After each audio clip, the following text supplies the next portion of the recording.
What's up, guys? Back for another Honkai Star Rail video, as always, with the new release of a new character in Honkai Star Rail. Prydwen does a tier list update, and it's pretty much become a staple to just go over it on this channel. Agree with it, disagree with it, see your guys' opinions on it, and then go from there. Obviously, with the release of Fugue, we gotta check what has been happening. What I'm expecting from this is Fugue to be rated rather high, probably in the 0.5 to 0 tiers, and then probably have Rappa, Himeko, and maybe Boot Hill go up as well. They're pretty much the break characters who get the most from Ting Yun.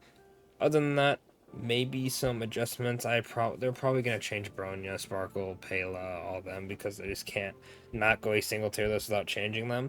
But other than that, that's pretty much it. Don't forget to like, subscribe, and then let's see what they think. And then obviously, as always, comment down below what you think.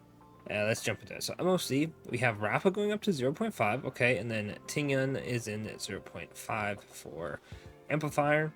It looks like nothing else has changed. Okay, let's go over to Pure Fiction. The main one they changed is Apocalyptic Shadow, by the way. I'm assuming Pure Fiction will be updated in the next few weeks before 3.0. So Ting Yun is 0.5 again. She's probably going to be 0.5 across the board, I'd imagine, with how they're putting her, just to play it safe. Okay, this is a big one. Oh, no, I was wrong. She's in 0.5, 0.5, and then tier 0. Okay, and then Rappa's tier 0. Ooh. Is she going to be like the top rated DPS now? Acheron's close, Fei Zhao's close. Wow. That's crazy. And people said Rappa was bad. Oh, Mo's is at 0.5. Okay. Zhao Q's at 0.5 as well. Jade went up. Pela went up. Luca went down. Os went down. Argenti went down. Jinglu went down. Sampo went down. Hanya went down. Herta went up. Serval went up. And that is it. Okay, yeah, Serval and Herta's like rise is good. They're getting a lot more use lately. Sampo, sure, Hanya is probably because Asta went down, and then Pela went up. I mean, I agree. Pela just should be higher. Pela's like a safe tier 1 pick, I think, at least personally, right? She's pretty much just good in every mode, and she can do AoE stuff, so it's just overall a good unit. Jade going up, that's fair. Jade is pretty solid. Luca going down is interesting. Probably to not be with 1.5 dot characters, I'm assuming. We'll have to see. Let's take a look at the changelog, actually. So, in this update, we'll be adding Ting Yun to the tier list. I love how they say Ting Yun Fugue, because no one knows what the hell to call her. Make changes as well for release to make updates to Apocalyptic Shadow ratings.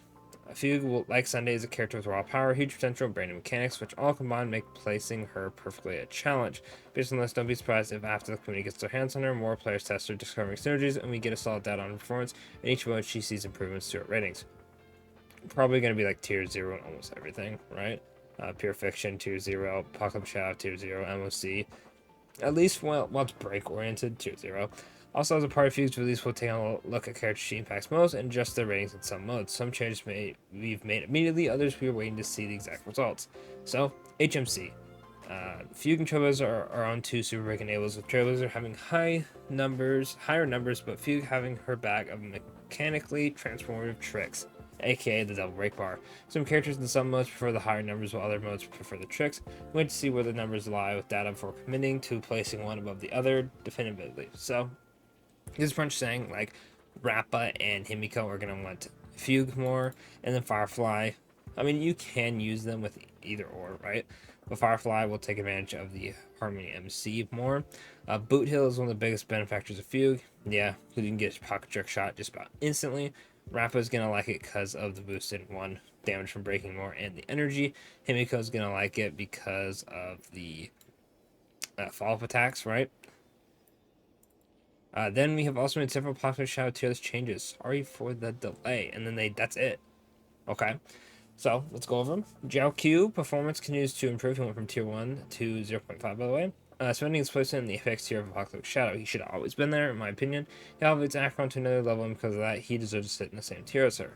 Mo's went from tier 1 to 0.5. The follow-up archetype is simply too strong at the current meta and also very flexible. Any trio of Topaz March 8th, that's funny, or Mo's can be paired with Fei Zhao and Dominate, so it doesn't make sense to keep Mo's with a different rating than the other two. We've raised him to Apex to fix that. W. Payla for 1.5 to 1. The free-to-play champion strikes yet again. She's very flexible and strong, being able to use in multiple teams, but mainly with Acheron, where her defense shred can help. W.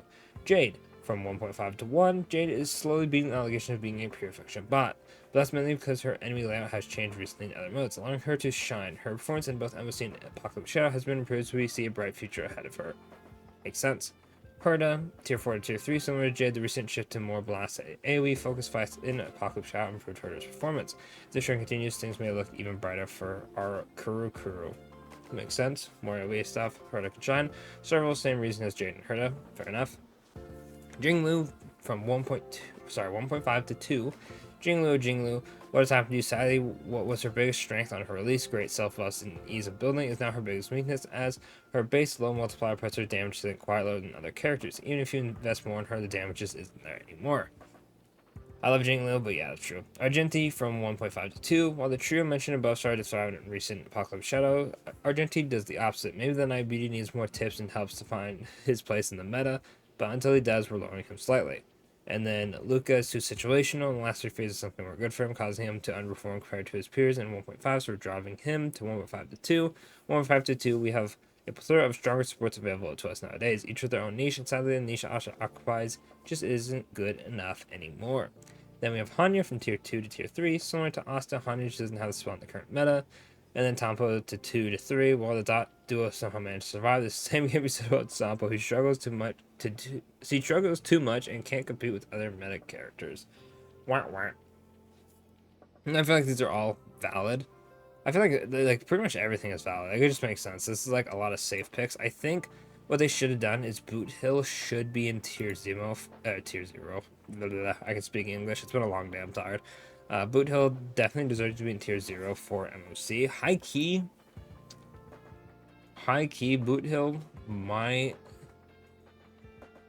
Yeah, just put him up tier 4 for Purification high key. With the new change, I feel like he's at least tier 4. A little bit better, just because you can damage the boss, surely, right? So other than that, tier 0, tier 4, tier 0 for Boot Hill. For Himeko, the fact that she's not in tier 0 for Purification is actually trolling at this point, I'm not gonna lie, especially with the release of Fugue. Put her in tier 0, 100%. Rappa is fine where she is. Firefly can probably stay where she is. Alicia's in tier 0 in all of them, that makes sense. She's also getting a buff from Ting Yun as well. I'm trying to think of any other ones I would change. Probably Himeko up a tier in MOC as well, just because Fugue is such a good buff for her. Apocalyptic Shadow probably go up 0.5. Probably just put Himeko up 1 tier throughout would be fine. And then the same thing with Boot Hill, putting him 1 tier above throughout. And then Rappa's fine where she is, I feel like. So I feel like for Memory of Chaos, Firefly probably is still better than her. I mean, actually, screw it, no. For the agenda, because I love Rappa, put her tier 0 everywhere. That'd be hilarious. I would love that. That'd be actually beautiful. Do that. I changed my mind. I'm here for the agenda over the facts. Yes, sir. Yes, sir. Other than that, that's pretty much it. It doesn't look like... to be fair, they didn't really add too much, right? I'm curious to see how they add the Purification stuff to it, because this is when they get their, like, they solidify their ranking for Ting Yun with the rest of the DPSs. Like I said, though, I do imagine Boot Hill will go up. But other than that, that's going to be it for the video. Let me know what you think of the tier list in the comments below. Do you think they're cooking? Do you think it's whatever? Do you agree with what I said? Do you disagree with what I said? Let me know in the comments. And of course, like I said, don't forget to like and subscribe. And I'll catch y'all in the next one. Thanks for watching.